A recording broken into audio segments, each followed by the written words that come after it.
For all the people who have felt that they are not enough, understanding that not enough is the flip side of the same coin as too much. And so, what is now the root, the heart and center of being too much or being in alignment for me is self trust. Self trust is the assured reliance that no matter what happens, I will have my own back. And so, being out of alignment is the opposite of that. Have you ever been told that you're too loud, too out there, too aggressive, or just simply too much? As women, even from a young age, we've been given a lot of messages that keep us from standing up, speaking up, and embracing our uniqueness. And this can really impact in our business, our work, and in life. Today, we're going to be talking all about the challenge of being successful when we are out of alignment with who we are. And I'm joined today by the incomparable Gina Hatzis, visionary of the Too Much Women movement. If you don't already know Gina from her amazing Instagram feed or her 2 viral videos that have amassed over 50 million views, here's just a little bit about her. She's a self-proclaimed recovering journalist and has spent over 25 years as an international corporate and public speaker. She specializes in soulful leadership, conscious communication, and epic empowerment. She's also a blogger, a writer, spoken word artist, and the host of her very own podcast, Spiritual G-Spot, which is broadcasting in over 70 countries worldwide. Gina is an inspiration to women and anyone holding back in their too muchness everywhere. So welcome to the show today, Gina. I appreciate your time and I'm so happy that you're here today to join us for this very interesting conversation. Oh, what a pleasure. Hello to you and to your audience. I'm so excited to connect with you. This is going to be fun. Yes, amazing. So let's jump in. You've become the face and the voice of the Too Much Woman movement. Can you share a little bit about what that is and your story behind bringing to life the Too Much Women movement and the whole concept of what is too muchness? Oh, I'd love to. There's nothing I'd love to talk about more than that. So I was a closet too much woman. I was a too much little girl. And I was told my whole life in words and in deed that there was something that was too much for me. So I was either too emotional, I was too sensitive. I cried at every single one of my birthday parties. I was too loud at times, too opinionated. As I became a teenager, I was too bold. I was too provocative in my 20s. I was too ambitious. As a female in a male-dominated industry, in the speaker industry, I was certainly too much in all the ways. And so the story of the Too Much Woman was quite accidental. I literally grew up taming my too muchness in an effort to fit in, be accepted, and love what we all want to do. And so instead of expressing myself fully, I would cry alone in bed at night because I didn't want to be seen as too sensitive. Instead of being full out in my feminine energy, which is very natural for me as a speaker in a male-dominated industry, I would bind my breasts. I would put my hair back in a severe bun and wear fake glasses and wear suits. I would emasculate myself so that I would fit in. And so I was very out of integrity, very out of alignment with who I was. And here's the interesting thing, I had great success. People loved me. I was everyone's best friend. I had a booming speaking career. I was traveling the world as a corporate speaker. And so the feedback was positive. And so this is where it gets sticky because outwardly I had all the manifestation of success being out of integrity. So there's really no impetus to change anything. However, and this is a big however, I get chills just shifting the energy because I know your listeners will get this. There comes a time, and it's subtle at first, but you're lying in bed at night and you put your head on your pillow and all of the feedback falls away and you're confronted with yourself and the truth of yourself. And the masquerade, the party gets quiet, the masquerade falls off, and it's you and you. And it was me and my too muchness who was unseen, unheard, and unloved as myself. And it started to really get to me. It started to impact my relationships. I started to find unconsciously, I wanted to be seen as who I was. It started to show up in my work. I wanted to speak as I was. And so over time, I couldn't, it's like a beach ball. You can only hold it underwater for so long. It started to bubble up. And the unconscious way it bubbled up, that's going to directly answer your question finally, is in 2018, I was invited to speak at an event in Toronto, Canada. And I don't know why I said yes. I had a really full schedule, but I said yes to this event. And I had written a speech. It's only 5 minutes. I submitted it. It was fine. But 3 days before the event, I had this, I don't know, intuitive hit that there was something else I wanted to say. And because I thought it was going to be like 20 people in a bar, like a little small event, I didn't know what it was. I decided to do something radical and to actually tell my story. And my story was the story of being too much. It was the story of being a too much little girl and all the repercussions of that, and finally deciding to step into my too muchness. Well, that talk went viral to 50 million and shifted the trajectory, because what I learned is, for all the people who have felt that they are not enough, you, I, our audience, understanding that not enough is the flip side of the same coin as too much. It's the same thing. So many people resonated with the story because being called too sensitive means you're not strong enough. Being called too emotional means you're not stoic enough. And so they're opposite sides of the same coin. And so the feedback I got was there's so many people who are ready to step into the fullness of who they are. Yeah. That's a long answer to your question. No, but it's such a great answer. And as you're talking about that, I'm reflecting on my own experiences in life, in business, and particularly in business, I feel like I've been fortunate that I was well supported with my traumatics as a child, perhaps. But yeah, certainly in a corporate world, standing up for myself, presenting a strong opinion or an informed opinion or an alternative opinion in a very male dominated place, two things either happened, excuse me. I either need to feel like I had to hold back a little bit, or when I did express a challenging opinion, it was met with a lot of the things that you've discussed. It's like, you're too aggressive, you're too confrontational, you're too whatever, right? Whereas the men in the room presenting in that way, that was fine. That was just expected. They were strong. Yeah. Right, exactly. So I think this message of too muchness, how you own that, how you own it in a very authentic way, is such a really strong, powerful message for women. And I think we need to find our place to be ourselves and be able to present our point of view confidently as well. I think it's important to note, and I love that you raised that, because what is too much for you is different than what's too much for me. And so for some women who I work with, putting on red lipstick is like, whoa, I can't believe I did this. And that's their too muchness. For some women, it's speaking up and expressing their desires to their partner. It's different for everyone. And so the question that I always ask is, who decides definitively what is too much? We have these manufactured lines or boxes that have been impressed upon us. Who gets to decide? It's not us. It's imposed upon us. And so it's a very powerful intention to blur the lines of what it means to be right, wrong, to this, to that. And so my intention is to demonstrate that we can all be too much in our own right, and make it safe for people to start to dip their toe in that.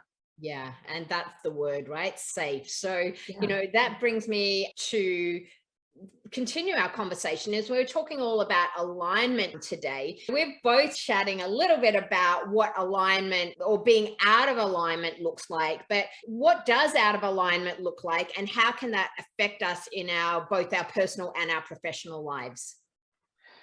So the root of the work that I do, and because what I had to do was trace my finger back to how I came to the Too Much Woman. It's almost as though that speech was birthed before I really understood what it meant, if that makes sense. And, being on tour for 3 years before the pandemic, writing a book, being on stages, creating a lot of content, it was almost as though I had to get my master's in being too much before I even understood what it was. And so I had to trace my finger back.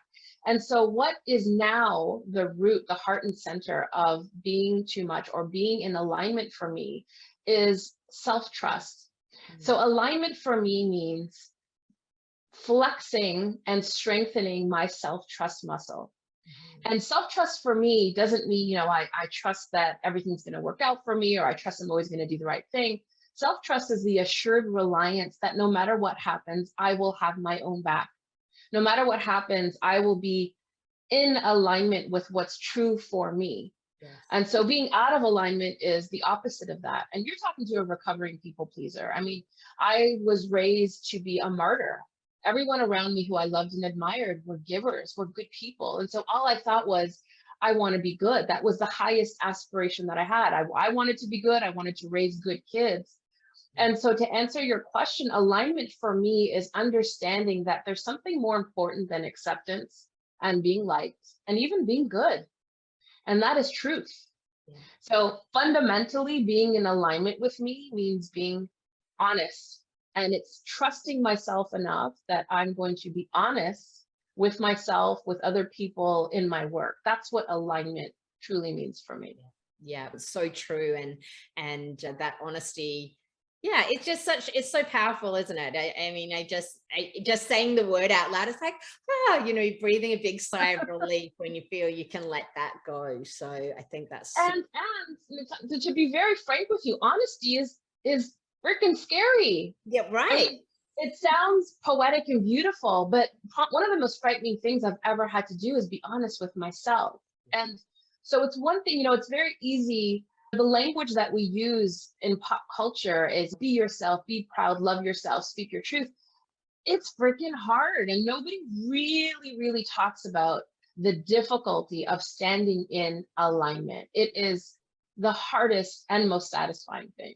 Yeah, for sure. And again, in this whole world of social media, we definitely can lose that sense of honesty, being honest to yourself. People feel like they're being honest when they put, like, I'm going to say, a trolley kind of comment on someone's post, or be very critical or very negative. It's like, well, I'm speaking my truth. But, I think it's a lot more than that. I think it's being honest with yourself. I think you can be honest and still be kind in your honesty. Yes. And present an opinion and a perspective that's different. That's your truth or my truth, but have a honest and kind conversation around things. Such an important point. I mean, just think of the language we use. We call it brutal honesty. I mean, and we make that acceptable. And so one of the tangents of the Too Much Woman movement is it's not against anyone. Because it's such a powerful women's movement, a lot of times people come to me with reflections on it being anti something, anti men or anti this or anti that. Yeah. And so I've really tried to make a case for the fact that being too much and giving myself permission to be too much has to include giving other people permission to own what is too much for them. And so brutal honesty just doesn't resonate with me. I am honest in a very firm and loving and compassionate way because I know how hard it is to stand in my truth. So I try to give space for people to swim in that for themselves. Mm-hmm. And it leads me into the next part of that question, perhaps, but you sort of touched on it a bit earlier, that too much is a bit different for everyone else. And you show up very confidently in your social media, in just your general presence. But I have heard many of your amazing presentations and speeches where you haven't always been feeling super confident or empowered, perhaps. What would you say to someone who doesn't feel like they could show up and be as confident or live their truth as deeply as perhaps you are able to do, or as you are able to share with people? I love this question. Because let's bust a myth out of the gate that confidence is a place that we arrive at. Like it's on a map, X marks the spot. And once we get there, we flip the switch and we're done. We're good. Confidence is just like going to the gym. I mean, you can work your muscles, get super fit, and then stop exercising, and those muscles are going to atrophy. And the same is true with confidence. So I haven't arrived in the land of confidence. Every day I wake up and I work on what it means to be a confident woman. And that's what I teach. And what that is confidence equals how much you trust yourself in essence. And so I have a tool belt of self-trust tools that I work on and flex just like a muscle every single day. And so what I would say is, because for most of our lives, and this is particular for women, I know it's true for men as well, I hear that, but particularly for women, we are socialized to mute or numb our feelings, our voice, our expression, all of who our too muchness, all of who we are, in order to be likable, to get along, we are the nurturers, right?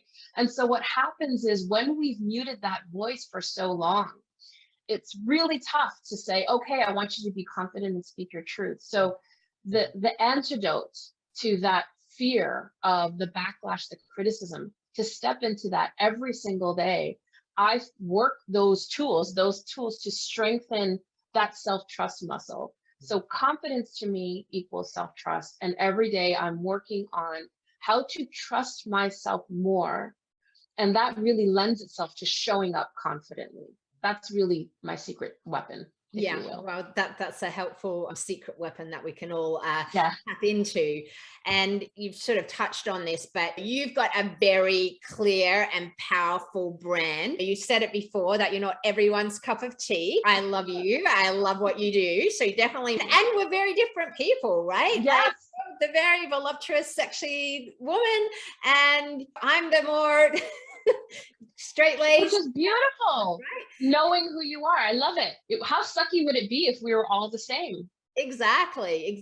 So for me, I love having so many different women and men and people in my life. I love that diversity, and I love tapping into people's uniqueness. But I know that you do get many negative responses on the good old social media. How do you handle negative responses to just being you? Yeah. So this is such an important question, because I truly do believe, based on everybody I work with, is the number one reason we don't show up fully in our too muchness is the fear of the criticism and the judgment. And I get it. It's a real thing. So it's very common and popular to say, I don't give a, or don't care, or release that.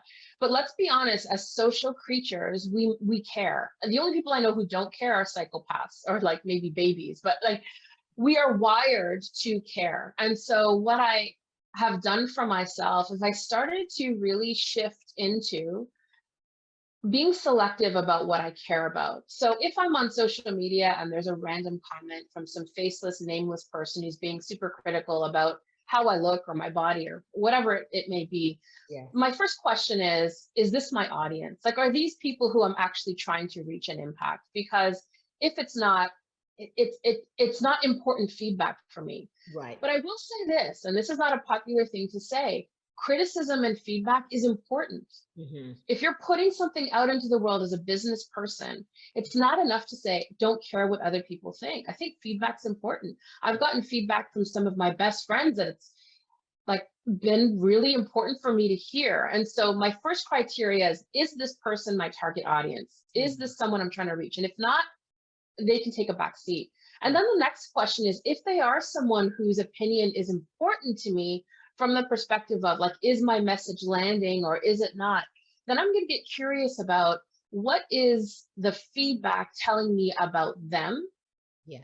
And what is the feedback telling me about me and my message? And so I use that as fuel. I come from a customer service legacy. I started off teaching customer service in corporate. And what I learned is that most people don't give feedback. Like 90% of people don't comment. They don't. So if one customer does, or if one person does, I can be sure there's a whole bunch of people who feel the same way that haven't expressed it. So if I'm getting someone who's commenting, like someone legitimate, not someone who's just trying to be a jerk, but it's someone who's legitimately saying, Gina, I'll give you an example. Last year, I had a follower who had been following me for over 7-8 years say, I followed you up to this point. I've applauded you, but you've gone too far. This feels like you've gone just too far. Like it's vulgar, it's disgusting, it's inappropriate. You're a mother.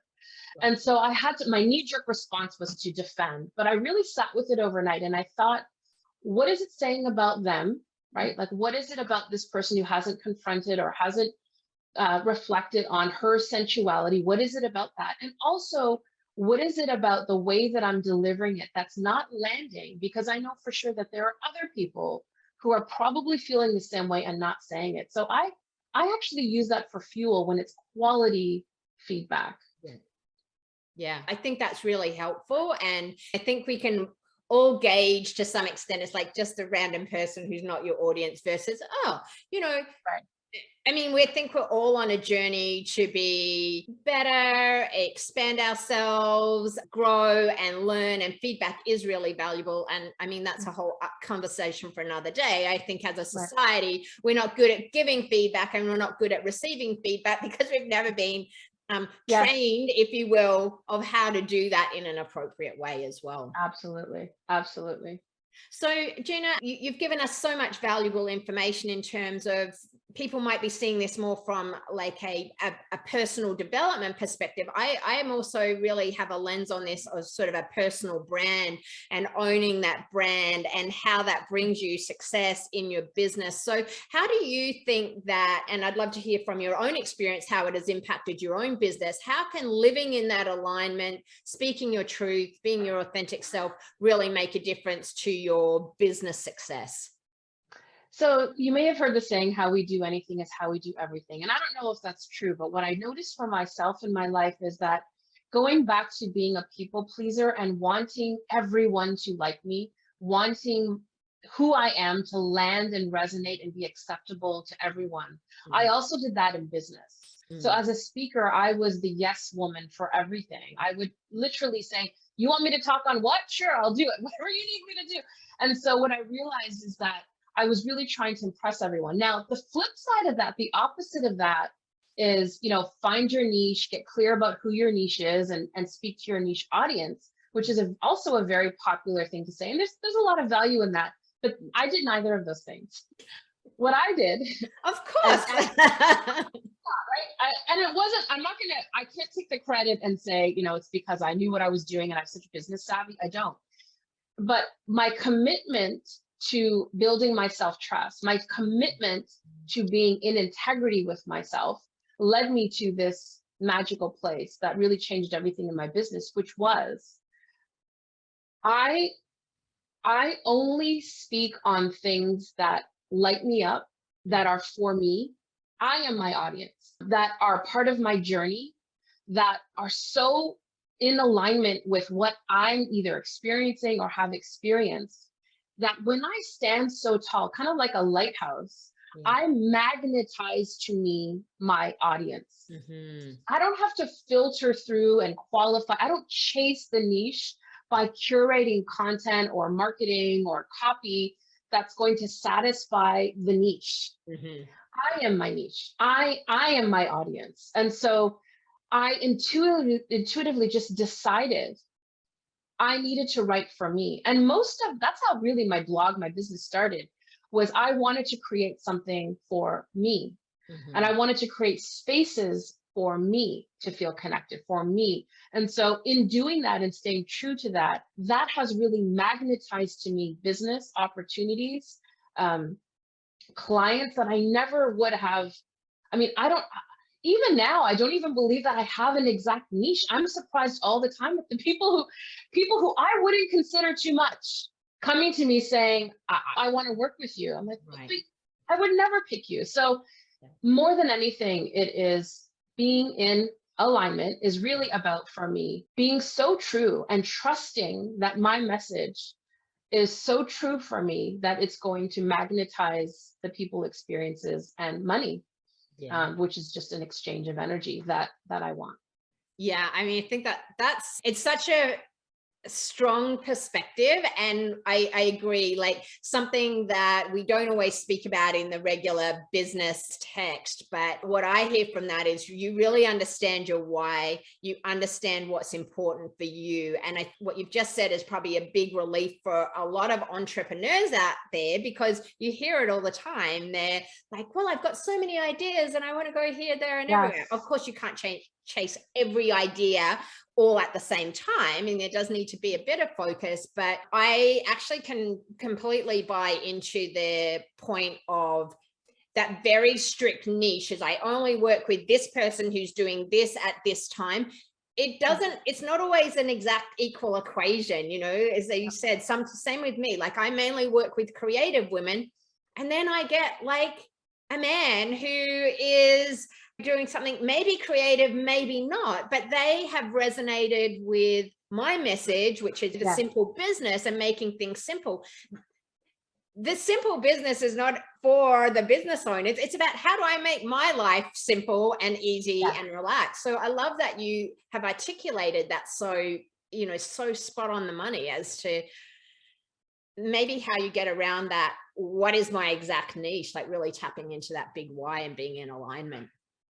I feel also, I think this is important to say for business owners, we change, expand, and grow. I know I do, exponentially. And I'm certainly not the same person I was prior to the pandemic. Never mind, maybe last month. I mean, so if we get really stuck in that space of niching out, it doesn't give opportunity for us to really evolve and grow. And I think I saw in my business for sure that I became very stagnant because I was so outwardly focused on this fixed thing. But I'm a changing, evolving creature, and I'm also multi-passionate.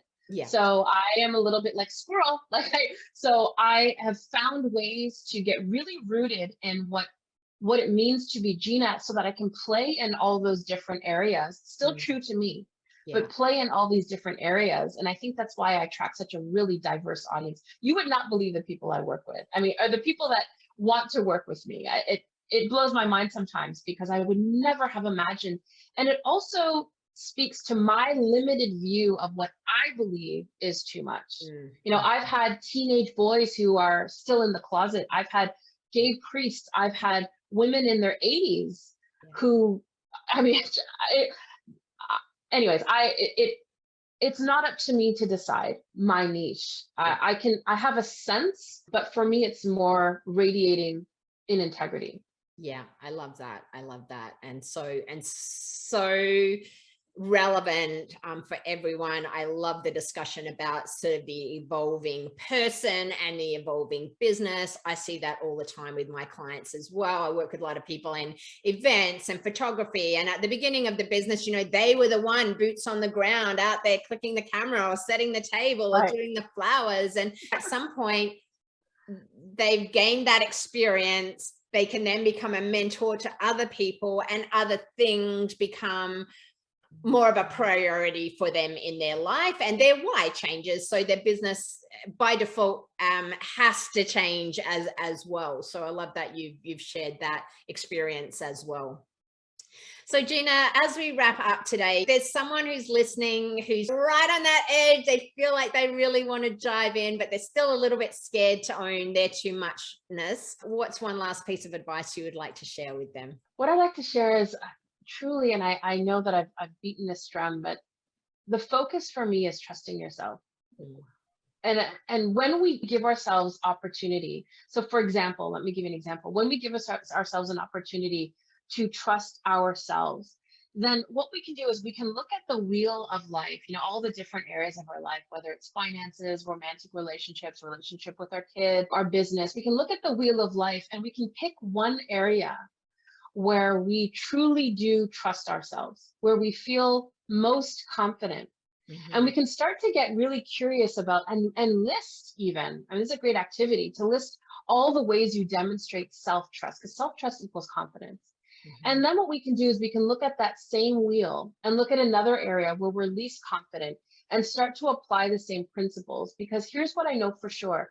Most of us, when it comes to confidence or self-trust and the willingness, the ability, the daring that it requires to stand in your too muchness, there are some areas of our life where we feel a little more capable, and there are other areas of our life where we're deathly afraid. And so what we really want to do is create harmony. So if you want to change any area of your life, building your self-trust is really the key to stepping into your too muchness. And truly, once you unlock that combination, what blows my mind are the ways that all of the spaces of your life start to shape shift. Yeah. Because being in alignment, it's such a tag phrase to use, but being in your truth is like creating an antenna out of your energy. And it just magnetizes all possibilities, and you'll be blown away. You'll be blown away. Yeah, and that's really resonating with me, like at a physical level. So I love the practical example of that. And I hope that for anyone who's listening who is just looking to step into their truth, can really take that exercise that you've just shared with us and put that into action. So Gina, thank you so much for joining me today. It's been my absolute pleasure to have you here and just dive in a little bit to this conversation and just explore this topic, because I think it's so valuable for people. Thank you, Natasha. It's been so much fun. I appreciate it. And if you'd like to connect with Gina, you can find her on social media, obviously. On Facebook, she's at Gina Too Much Woman. And on Instagram, she is Gina Hatzis. And you can also grab her new book, Celebrating the Too Much Woman. I'm going to leave all of those connections in the show notes of the podcast. And definitely, if you want a good follow with a bit of inspiration every day, follow Gina. I just love her content. And if you'd like my help on strategies to grow your business the simple way, you can visit me at inspireanddrive.com and download my simple business blueprint or schedule a discovery call. So that's all for today. Join me in the next episode where I'll be sharing more interviews with guest experts on the best and most effective business tips and life tips. So bye for now, and let's keep things simple.